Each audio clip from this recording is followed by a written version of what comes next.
Hello my dear students. आज की ये क्लास वर्गमूल की सेकंड क्लास है। इस क्लास में हम वर्गमूल ज्ञात करने की कुछ विधियां देखेंगे जो बेसिक मेथड्स होती हैं। एक होती है हमारी गुणनखंड विधि और एक होती है भाग विधि।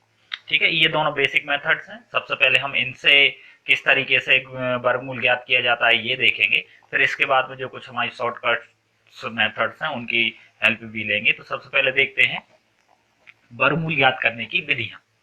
मेनली अगर देखें तो वर्गमूल ज्ञात करने की हमारे पास में दो विधि होती है। ठीक है, एक तो होती है गुणनखंड विधि, जिसके अंतर्गत हम क्या करते हैं, जिस भी संख्या का हमको वर्गमूल निकालना होता है उसके गुणनखंड निकाले जाते हैं। ठीक है, और उनकी हेल्प से हम उसका वर्गमूल ज्ञात कर लेते हैं। सेकंड है भाग विधि। ये दोनों बेसिक मेथड्स हैं। गुणनखंड विधि से सिर्फ उन्हीं संख्याओं के वर्गमूल निकाले जा सकते हैं जो परफेक्ट स्क्वायर है, मतलब कि पूर्ण वर्ग है। मतलब कि जैसे कि मान लो पूर्ण वर्ग क्या होता है, दो का वर्ग कितना होता है, 4। तो 4 हुआ, 9 हुआ, 16 हुआ, ये जो संख्याएं हैं ये पूर्ण वर्ग हैं। और तो गुणनखंड विधि जो है वो सिर्फ पूर्ण वर्ग संख्याओं का ही वर्गमूल निकाल सकती है। लेकिन जो भाग विधि है वो पूर्ण वर्ग संख्याओं के साथ साथ जो संख्या पूर्ण वर्ग नहीं होती हैं उनका भी वर्गमूल निकाल सकती है। ठीक है, तो अब हम एक क्वेश्चन लेंगे और उस क्वेश्चन को हम गुणनखंड विधि से भी करेंगे और भाग विधि से भी करेंगे। और हमको ये देखना है दोनों में से कि जो भी हमको बेटर रहेगी उसको हम यूज कर लिया करेंगे बस। लेकिन बात इतनी है कि गुणनखंड विधि परफेक्ट स्क्वायर जो होते हैं पूर्ण वर्ग उन्हीं के वर्गमूल निकाल सकती है। लेकिन भाग विधि जो होती है वो सभी संख्याओं के वर्गमूल निकाल सकती है। फर्स्ट क्वेश्चन लेते हैं, एग्जांपल 50, 625 ये है। और इस पर क्या लगा हुआ है, ये अंडर रूट लगा। अंडर रूट ये लगा, इसका मतलब क्या होता है, वर्गमूल। मतलब या तो हिंदी में लिखा आ सकता है कि 50, 625 का वर्गमूल याद कीजिए, या फिर इस तरीके से लगाए तो हम समझ जाएंगे भाई इसका क्या निकालना है, वर्गमूल। अब इसको गुणनखंड विधि से कैसे करते हैं, गुणनखंड विधि में क्या करते हैं, ये जो संख्या है इसके हम गुणनखंड ज्ञात करेंगे। ठीक, तो वो गुणनखंड कैसे ज्ञात किए जाते हैं, ये ले लिया हमने 50, 625। अब इसको सबसे छोटी संख्या से काटते जाते हैं। मतलब सबसे पहले 2 से, फिर नहीं गया तो 3 से, इस तरीके से काटते हैं। अब 2 से तो भाग जाएगा ही नहीं क्योंकि अंत में कितना है, 5। तो क्या 3 से भाग जाएगा, क्या हमने विभाज्यता के रूल पढ़े हैं, हम इनको ऐड करके देख लेते हैं। 5 और 2 7 और 6 13, 13 और 5 18, मतलब 18 3 से विभाजित है, मतलब इसमें 3 का भाग चला जाएगा।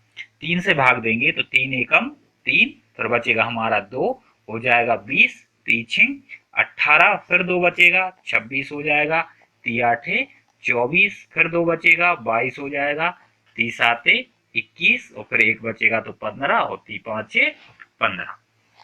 अब क्या फिर से 3 से भाग जाएगा, क्या 7 5 12 और 8 20 और 6 26 और 1 27, बिल्कुल 3 से भाग चला जाएगा। तो फिर से हम 3 से देंगे तो 3 5 15, 1 बचेगा 18 हो गया, 3 18, यहाँ जो 7 है तो 3 दूनी 6, 1 बचा तो 15, 3 5 15, 3 से भाग चला गया। फिर से देखते हैं 3 से भाग जाएगा कि नहीं, 2 5 और 2 7, 7 6 13, 13 5 18, बिल्कुल 3 से भाग चला जाएगा 18 में। तो फिर से हम 3 से देंगे, 3 एकम 3, फिर 2 बचेगा 26, 3 8 24, फिर 2 बचेगा तो हो जाएगा 22, 3 7 21, और 1 यहाँ जाएगा तो 3 5 15। ठीक, अब अगर हम देखें तो 7 5 12 और 8 20 और 1 21, मतलब फिर से 3 से चला जाएगा। तो फिर से हम इसमें 3 से देंगे तो 3 18, और फिर 3 दूनी 6, 1 बचेगा तो हो गया 15, और 3 5 15, 625 है। अब 5 और 2 7 और 6 13, मतलब अब ये 13 आ रहा है इनका अंकों का योग, मतलब ये 3 से विभाजित नहीं होगा। तो अब ये 4 से तो होना ही नहीं है क्योंकि अंत में 5 है, अब ये होगा 5 से। तो 5 से देंगे तो 5 एकम 5, 1 बचेगा तो 12, 5 दूनी 10, फिर 2 बचेगा तो 25, और 5 पचम 25, फिर 5 से चला जाएगा तो 25 पंजे 125, फिर 5 से चला जाएगा 5m 25, फिर 5 एकम 5। इस तरीके से हमने क्या किया, इसके गुणनखंड याद कर लिया। जो इसके जो गुणनखंड बनेंगे वो ये बनेंगे, 3 गुणा 3 गुणा 3 गुणा 3 गुणा 5 गुणा 5 गुणा 5 गुणा 5 इस तरीके से। ठीक है, तो अब इन गुणनखंडों क्या करते हैं, दो दो के जोड़े बना लेते हैं। जैसे इन दोनों का एक जोड़ा, इन दोनों का एक, इन दोनों का एक और इन दोनों का, मतलब इसका जो वर्गमूल है वो हमारा आ जाएगा, इन दोनों का एक जोड़ा बनेगा मतलब 3, एक इसका 3, एक 5 का और एक इस 5 का। ठीक है, तो 3 3 9 और 5 25, 25 नंबे, 25 नंबे होता है 225। तो ये 225 है, ये आ जाएगा हमारे इसका वर्गमूल, मतलब 50,625 का वर्गमूल कितना होगा, 225। ठीक है, तो गुणनखंड विधि में हमने देखा कि जो भी संख्या है उसको सबसे छोटी, फिर उससे बड़ी, फिर उससे बड़ी। हम डायरेक्टली 5 देख के 5 से शुरू नहीं हो जाएंगे, हमें सबसे पहले छोटी संख्या से भाग देना पड़ेगा, फिर उससे बड़ी, फिर उससे बड़ी, ऐसे देते जाएंगे और जितने भी दो दो के जोड़े बनेंगे उनको हम ले लेंगे, वो पेयर बना लेंगे और फिर उनका मल्टीप्लाई कर देंगे और वही हमारा उस संख्या का वर्गमूल हो जाएगा। तो ये तो हो गई हमारी गुणनखंड विधि। अब इसी प्रश्न को हम भाग विधि से किस तरीके से हल करते वो देखते हैं। जैसे मान लो 50,625 है, तो अब वो 50,625 को हम यहाँ लिख लेंगे, 50,625 और इसको ऐसे लिखें।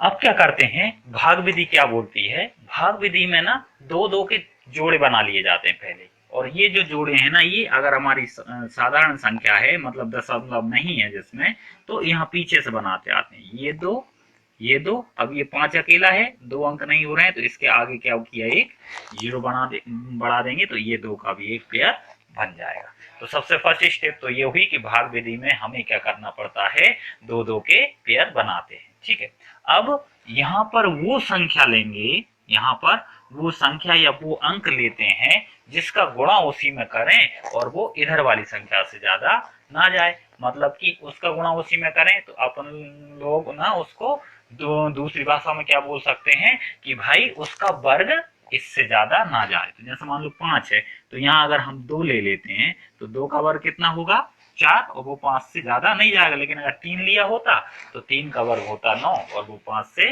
ज्यादा हो जाता। ठीक है, तो अब हम क्या करेंगे, दो यहाँ लिया तो 2 ही यहाँ आएगा और 2 ही यहाँ आएगा। ठीक है, और 2 का 2 में गुणा करेंगे तो 4, तो 4 आ जाएगा हमारा यहाँ।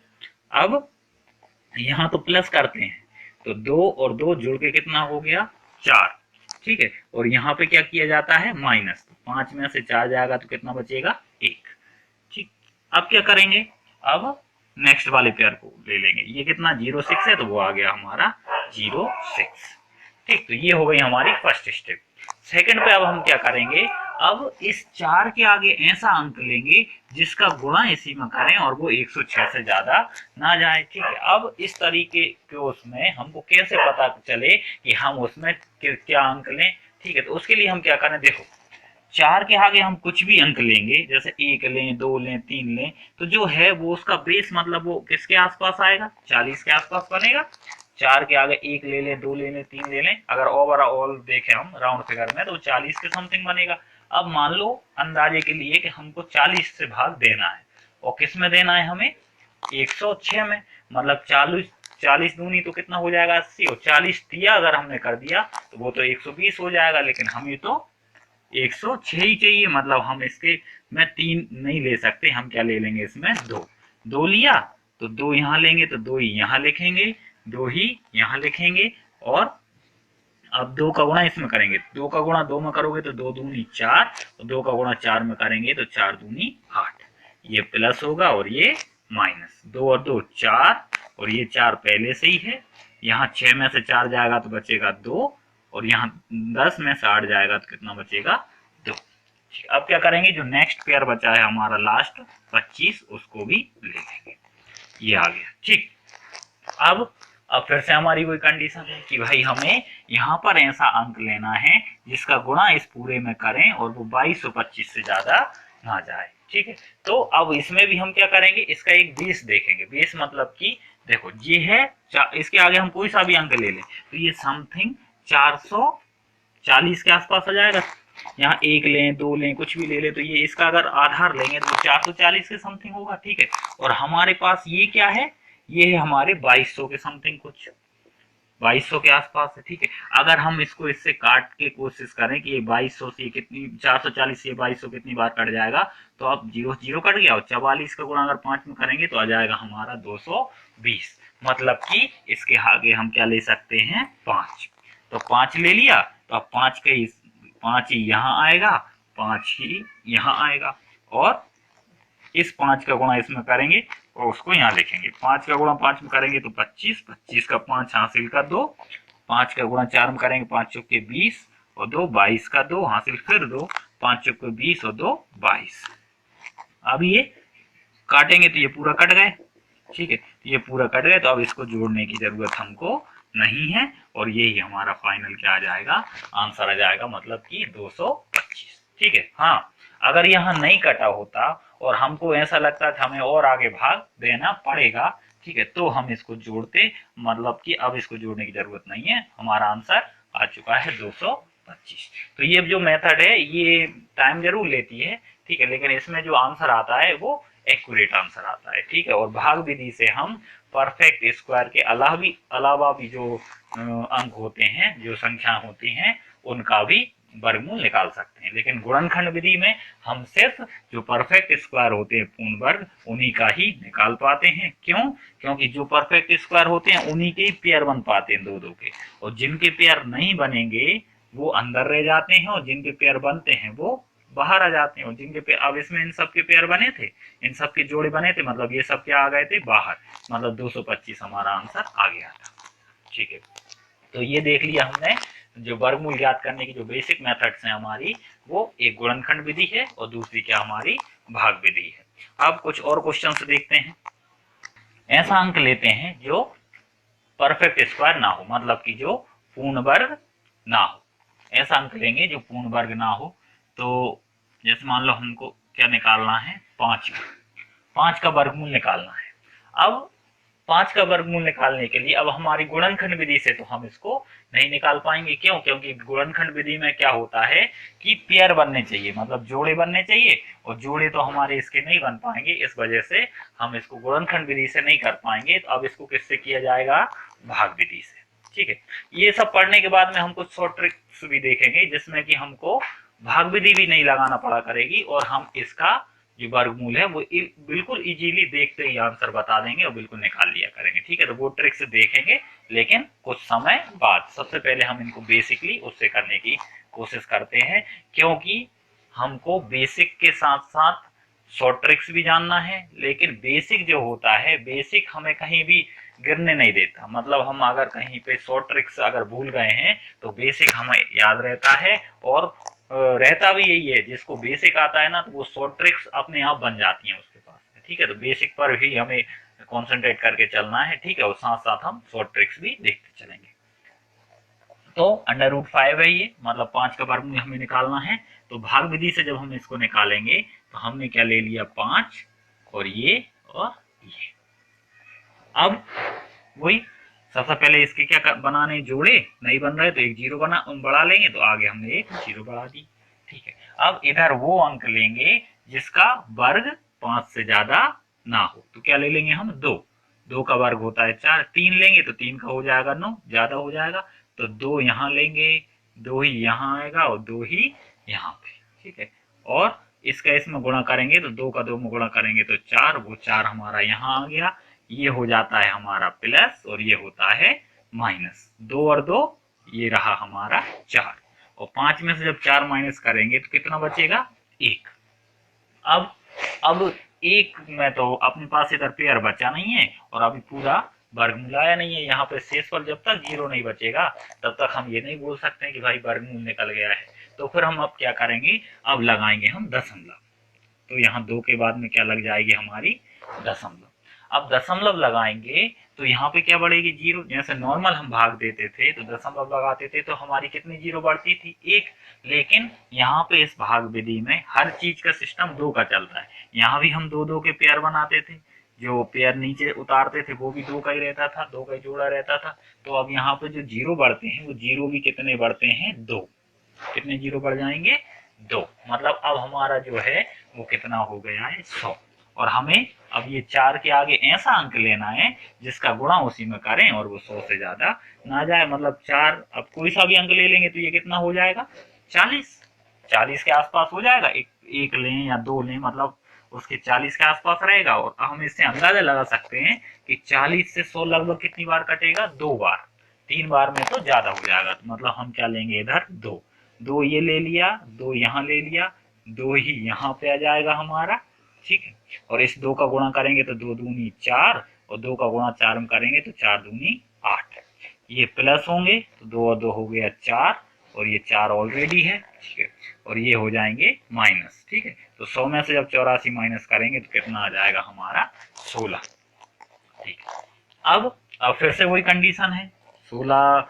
अभी शेषफल तो 0 आया नहीं है, तो दशमलव हमारा लगा हुआ है। अब हम फिर से क्या बढ़ा देंगे, 0। तो कितने 0 बढ़ते हैं, 2। 2 0 बढ़ गए, ठीक। अब हमारे पास में हो गया है 1600, ठीक है। अब हमें 1600 में भाग देना है, तो यहाँ कौन सा अंक लें जिसका गुणा इसी में करें और वो 1600 के समथिंग आ जाए हमारा, ठीक। जैसे मान लो ये क्या है, 44 है, इसके आगे कुछ भी ले लेंगे तो ये 440 के समथिंग आ जाएगा। 440 मतलब कि 400, 400 ओवरऑल देखते हैं। अब 400 हो जाएगा, और ये कितना है, 1600। मतलब कि 1600 को 400 से कितनी बार काटा जा सकता है, 4 बार।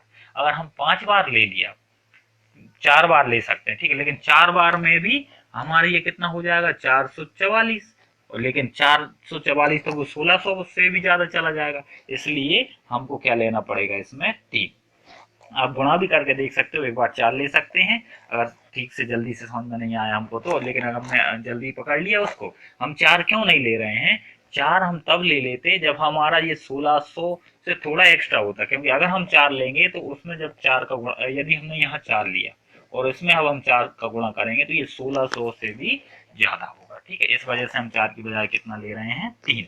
3 लिया है तो वही 3 यहाँ आएगा, ठीक है, वही 3 यहाँ आएगा। और अब 3 का गुणा करेंगे इसमें, 3 का 3 में गुणा करेंगे तो 9, 3 का गुणा 4 में करेंगे तो 12, हासिल 1, फिर 4 3 12 और 1 13, ठीक। ये माइनस होगा और ये क्या होगा, प्लस।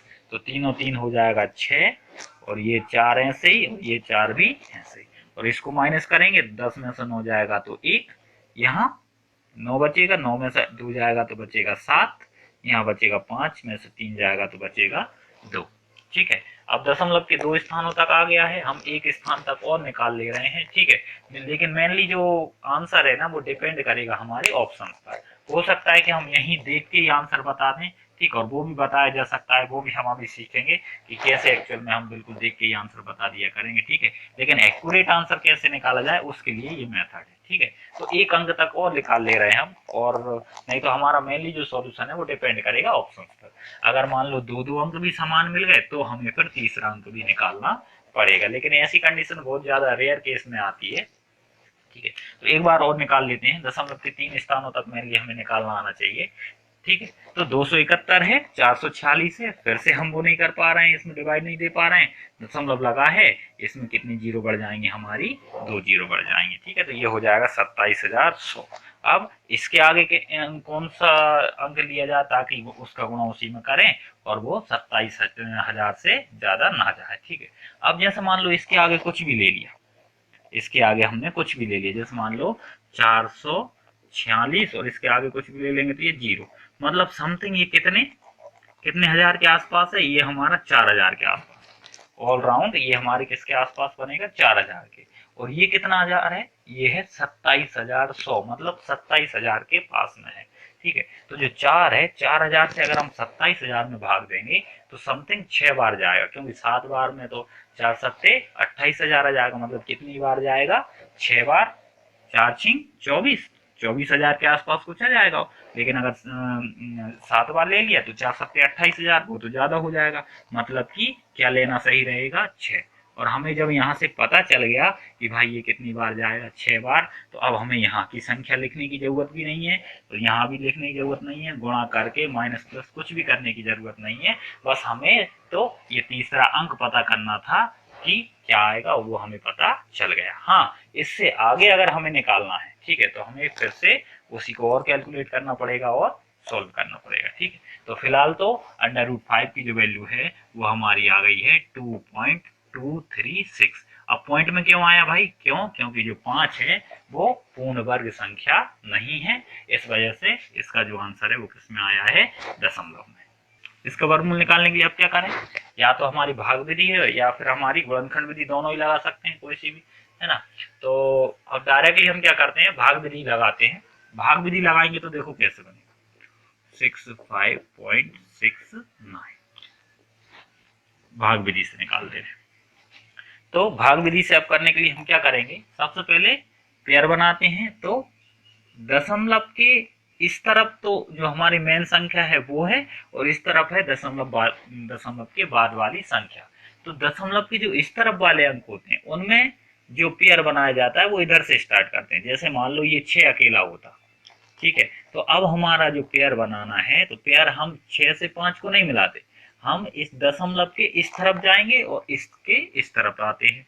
मतलब अब अगर हमें इसको जोड़ा बनाना है तो 6 के बाद में हम क्या बढ़ाते? 1 0, ये हमारा पेयर बन जाता, मतलब दशमलव के इस तरफ 0 बढ़ाई जाती है, ठीक है, और मेन संख्या के जो होती है उसके आगे 0 बढ़ाई जाती है। ठीक है, तो अभी फिलहाल हमारे पास में इधर 9 है, तो हमें 0 बढ़ाने की जरूरत नहीं है। एक पेयर हमारा ये बन गया, और दशमलव के इस तरफ जो है ना वो इस दिशा में बढ़ते हैं।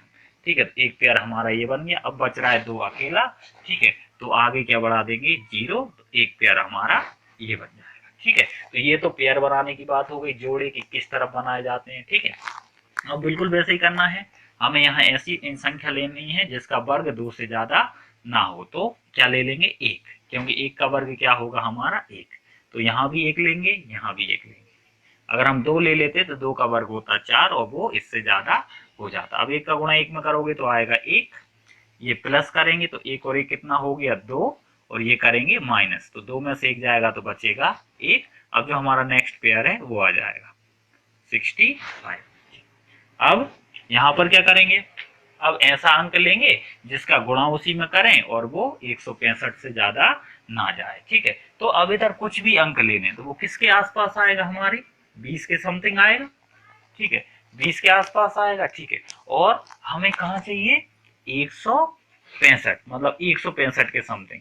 ठीक है, तो यहाँ कुछ भी ले लेंगे तो वो आएगा हमारे 20 के आसपास। और अगर हमें चाहिए क्या? 160 के समथिंग। ठीक है, मतलब ये समथिंग कितनी बार जा रहा है? 8 बार। लेकिन क्या एक्चुअल में 8 बार आ सकता है क्या? क्योंकि हमें यहाँ तो सिर्फ कितना दे रखा है? 5। ठीक है, तो अगर हम करके देख लेते, जैसे मान लो 8 की जगह हमने अगर 7 करके देखा, तो 7 का गुणा करेंगे, 7 लेंगे और 7 का गुणा होगा। तो अब इसमें हम गुणा करेंगे, 7 7 का गुणा किया तो 49 का 9 हासिल 4, 7 दूनी 14 और 4 कितना होगा? 18। ये तो ज्यादा आ जाएगा। ठीक है, तो मतलब 7 से भी ज्यादा आ रहा है, मतलब क्या लेना पड़ेगा हमें? 6। तो 6 यहाँ पे आएगा, 6 यहाँ पे, 6 ही यहाँ पे आएगा, और 6 का गुणा करेंगे इसमें, तो 6 का गुणा 6 36 का 6 हासिल का 3, फिर 6 का गुणा 2 में करेंगे, 6 दूनी 12, 12 और 3 15। ठीक है, इस तरीके। तो अब इसको जोड़ लेंगे, इसको जोड़ेंगे तो 26 और 6 कितना हो जाएगा हमारा? 32, और इसको माइनस करेंगे तो 5 में से 6 जाएगा 15, 15 में से 6 जाएगा तो बचेगा 9, और यहाँ पे हमारा 5 में से 5 जीरो, और ये रहेगा। ठीक है, अब जो नेक्स्ट पेयर है वो ले लेंगे हम। पॉइंट यहाँ लगाए तो यहाँ पॉइंट, ये वाला पॉइंट हम लगा देंगे यहाँ। अब जो 69 है वो पेयर हमारा ये आ गया। ठीक, अब फिर ऐसा ही है, इसके आगे ऐसी संख्या लेंगे जिसका गुणा इसी में करें और ये 969 से ज्यादा ना जाए। तो इसके आगे कुछ भी ले लेंगे तो 300 हो जाएगा, 3 2, और आगे अगर कुछ भी ले लेंगे तो 320 के आसपास होगा, मतलब 300। और ये चाहिए हमें कितना? 900। तो 300 से 900 को कितनी बार काट सकते हैं हम? 3 बार। मतलब पीछे क्या ले लेंगे हम इसमें? अंक 3, 3 ले लेंगे, तो अब 3 ही यहाँ आएगा और 3 ही यहाँ। ठीक है, तो अब गुणा करके देख लेते हैं। 3 तरह का 9, 3 दूनी 6, और 3 तरह का 9, माइनस 3 तरह का 9, माइनस करेंगे तो सब आपस में कैंसिल हो जाएंगे। ठीक है, अब इनको जोड़ने की जरूरत नहीं है क्योंकि हमारा शेषफल क्या था? 0, और हमारा आंसर आ चुका है 16.3। तो ये जो 16.3 है यही हमारा आंसर हो जाएगा। इसका वर्गमूल हो जाएगा ये 265.69 का। अब कुछ और देखते हैं पॉइंट वाले एग्जांपल्स। जैसे कि हमें दिया है एग्जांपल 4 ले लेते हैं, अंडर रूट ऑफ 0.4। ये एग्जाम्स में पूछा गया है 2 बार, ठीक है। इसमें क्या होता है, कुछ लोग जल्दबाजी में क्या कर देते हैं, 4 है तो 4 का जो है वो 4 का वर्गमूल क्या निकाल देंगे 2 और 0.2 आंसर दे देते हैं, जो कि क्या होता है गलत होता है। क्यों? एक्चुअल में क्या होता है, इस पॉइंट को हम बाहर निकालने से पहले सबसे पहले हम देखते हैं कि भाई पॉइंट वाले जो नंबर्स होते हैं उनका वर्गमूल कैसे निकाला जाता है और उनमें पॉइंट किसके बाद कैसे लगाए जाते हैं, ठीक है। जैसे हमने वर्ग करते समय देखा था कि किसी भी दशमलव वाली संख्या का वर्ग किया जाता है तो उसमें जो दशमलव के अंक होते हैं उनका स्थान कितना हो जाता है, दोगुना हो जाता है, मतलब दोगुने स्थान पर शिफ्ट हो जाते हैं, ठीक है। तो ये और ऐसा ही इसमें वर्गमूल में होता है। तो जैसे मान लो अगर हमको 100 का वर्गमूल निकालना है तो 100 का वर्गमूल कितना होगा, 100 का वर्गमूल आएगा 10, मतलब कि 2 जीरो कितने जीरो बन जाती हैं, 1 जीरो। 10,000 का अगर हम वर्गमूल निकालेंगे तो 10,000 का वर्गमूल हम डायरेक्ट निकाल देंगे, तो 4 जीरो है तो 4 जीरो के कितने जीरो बचेंगी, 2 जीरो, मतलब कि जीरो जस्ट क्या हो जाती है, हाफ। वर्ग में दो डबल हो जाते हैं और अंडर रूट में मतलब कि उसके वर्गमूल में क्या हो जाते हैं, हाफ होते हैं। ऐसे ही दशमलव का खेल रहता है। दशमलव यदि हमारा ऐसा हो 0.25 तो 25 का अगर हम निकालेंगे तो 25 का वर्ग तो कितना, वर्गमूल तो कितना आ गया 5, ठीक है। दशमलव कितने के बाद है, 2 के, तो अब आ जाएगी दशमलव कितने के बाद में, 1 के बाद में पीछे से, और यही हमारा क्या हो जाएगा आंसर, ठीक है। और यदि 4 के बाद होती यही 0.0025 तो क्या होता, तो 25 का तो 5, लेकिन 0.4 के बाद है मतलब हाफ हो जाएगा, मतलब कितने के बाद आता, 2 के बाद। तो 2 के लिए हम एक जीरो बढ़ाएंगे और फिर क्या लगा देंगे यहाँ दशमलव, और यही आ जाएगा हमारा आंसर, ठीक है। लेकिन इस वाले एग्जांपल्स में ऐसा नहीं है, जो दशमलव है वो हमारे सिर्फ एक अंक के बाद में दी गई है, ठीक है। तो इसमें कैसे करेंगे, इसको हम डायरेक्टली ऐसे नहीं लिख सकते कि इसका जो वर्गमूल होगा वो 0.2 होगा। क्यों? क्योंकि 4 का तो ठीक है वर्गमूल 2 हो जाएगा, लेकिन जो अंक है वो एक अंक के बाद दशमलव है, ठीक है। और हम क्या करते हैं, वर्गमूल में दशमलव के जो स्थान होते हैं उनको आधा कर देते हैं, मतलब कि अगर 2 के बाद दशमलव है तो 1 के बाद दशमलव आएगी, 4 के बाद दशमलव है तो 2 के बाद दशमलव आएगी। तो फिर क्या किया जाए, अब इसको भी हमें भाग विधि से करना पड़ेगा, ठीक है। इसका आंसर 0.2 नहीं आएगा। तो कैसे करेंगे इसको, आइए ये देखते हैं। ये ले लिया हमने 0.4, ठीक। अब वही पेयर बनाना है हमें, तो पॉइंट के इस साइड वाली संख्या है उसमें जीरो कहाँ बढ़ाते हैं, इस तरफ, ठीक है। तो ये हमने जीरो बढ़ा दिया, ठीक है। तो अब देखो ये 4 नहीं है, ये कितना हो गया 40। हाँ, अब थोड़ा सा हम अप्रोक्सीमेट करके बता सकते हैं कि भाई 0 पॉइंट तो यहाँ आ गया। अब देखो ये 40 है, तो ये जो 40 है वो किसके और किसके वर्ग के बीच में है, 6 का वर्ग होता है हमारा 36 और 7 का वर्ग होता है हमारा 49। तो ये जो 40 है ये 36 और 49 के बीच में है, मतलब कि ये 0.6 समथिंग आएगा। ये इससे हम थोड़ा ये अप्रोक्सीमेट अंदाजा लगा सकते हैं ऐसा कि ये इसका जो आंसर होगा वो 0.6 के समथिंग आएगा, ना कि 0.2। तो ऐसा हम चारों ऑप्शन में देख लेंगे, अगर 0.6 से रिलेटेड कोई एक ही ऑप्शन हुआ तो वो टिक कर देंगे और हमें फिर डिवाइड करने की जरूरत नहीं रहेगी। और अगर हमें डिवाइड करना है, हम ये देखें कि भाई कैसे एक्यूरेट इसका आंसर क्या होगा, 0.6 के समथिंग कुछ क्या आएगा, तो उसके लिए हम इसको सॉल्व करेंगे, ठीक है।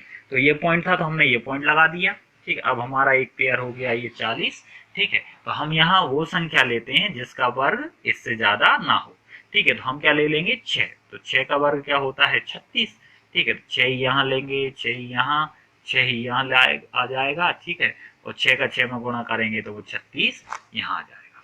इन दोनों को जोड़ लेते हैं, 6 और 6 कितना हो जाएगा आपका 12 हो गया, और 40 में से 36 को माइनस करेंगे तो फिर हमारा कितना बचेगा 4, ठीक है। अब पॉइंट लगा हुआ है तो अब फिर से हमारी जीरो बढ़ जाएंगी, कितनी जीरो बढ़ती हैं 2, तो डबल जीरो ये हमने बढ़ा दिया, ठीक है। अब इसके आगे वही नंबर लेंगे, ऐसा नंबर लेंगे जिसका गुणा इसमें करें और वो 400 से ज्यादा ना जाए, ठीक है। तो अब क्या लेंगे, जैसे मान लो 12 है, ठीक है। इसके आगे हमने कोई भी कोई भी अंक ले लिया तो ये 120 के समथिंग हो जाएगा, और हमें चाहिए कितना, 400। ठीक है, तो एक जीरो से अगर एक जीरो काट दें, मतलब 12 का भाग हम किस में देने की कोशिश करेंगे, 40 में। तो 12 तिया 36, तो 36 हो जाएगा, 12 चौके 48, तो ज्यादा बढ़ जाएगा। मतलब क्या लेना सही रहेगा, 3। 3 यहाँ लेंगे, वही 3 यहाँ आएगा, वही 3 यहाँ आएगा। ठीक है, और इसमें 3 का गुणा करेंगे और वो यहाँ आ जाएगा। 3 का गुणा 3 में करेंगे तो 9, 3 का गुणा 2 में किया तो 6, और 3 एकम 3।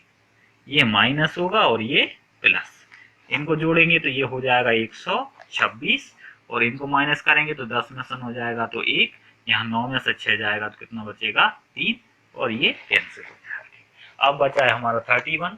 ठीक है, तो अब दशमलव के 3 स्थानों तक निकालते हैं, तो अब एक स्थान और चाहिए हमको। ठीक है, तो अब हमें दशमलव 31 में तो 126 का भाग नहीं जा रहा, तो दशमलव लगी है ये वाली हमारी, हम फिर से 2 जीरो बढ़ा देंगे। अब फिर से 2 जीरो बढ़ाया तो अब ये हो गया 3100, मतलब कितना हो गया, 3100 हो गया, 3100। ठीक है, और हम अब यहाँ पे अगर हम करेंगे, कोई भी संख्या लेंगे, 1 लें, 2 लें, 3 लें, तो ये 1260 हो जाएगा। 1260 के आसपास रहे, 1261 या 1262, जितना भी अंक लेंगे, लेकिन उसका अगर अप्रोक्सीमेट देखें अंदाजा, तो 1260 के समथिंग होगा, और हमें कितना चाहिए, 3100। तो 1200 का भाग 3100 में अगर हम देंगे, तो 12 दूनी 2400, और 12 तिया 3600। अगर 3 बार ले लिया तो ज्यादा हो जाएगा 3600, तो हमारा कितनी बार लेना ठीक रहेगा, 2 बार। ठीक है, तो 12 दूनी 2400, और बस अब हम इसको ना तो कैलकुलेट करने की जरूरत है ना कुछ, हमें पता चल गया कि भाई यहाँ पर जो भाग है वो कितनी बार दे सकते हैं हम, 2 बार जा रहा है। 3 बार में 12 तिया 3600 कुछ आएगा, और हमें सिर्फ कितना चाहिए, 3100। ठीक है, तो सिर्फ 2 बार ही हम उसको लेंगे। अब यदि हमें 3 अंक से ज्यादा अंक का निकालना है, तो हम यहाँ पे फिर से वही 2 यहाँ भी लेंगे, यहाँ भी लेंगे, मल्टीप्लाई करेंगे, वही प्रोसीजर रिपीट करेंगे। और लेकिन यदि हमें दशमलव के सिर्फ 3 स्थानों तक चाहिए, तो फिर अब हमें कैलकुलेट करने की जरूरत नहीं है। हमें पता चल गया कि इसमें क्या अंक लेने से ठीक रहेगा, तो 2 अंक ले लेंगे और अपना काम हो जाएगा। ठीक है, तो जो 0.4 है, वो 0.4 का जो वर्गमूल है वो अप्रोक्सीमेटली 0.632 होगा। अप्रोक्सीमेटली क्यों बोला जा रहा है, क्योंकि अभी ये एंड नहीं हुआ है, अभी ये और आगे तक बढ़ता जाएगा। वो तो हमने दशमलव के 3 स्थानों तक निकाला, तो यहीं से यहीं तक सफिशियंट है।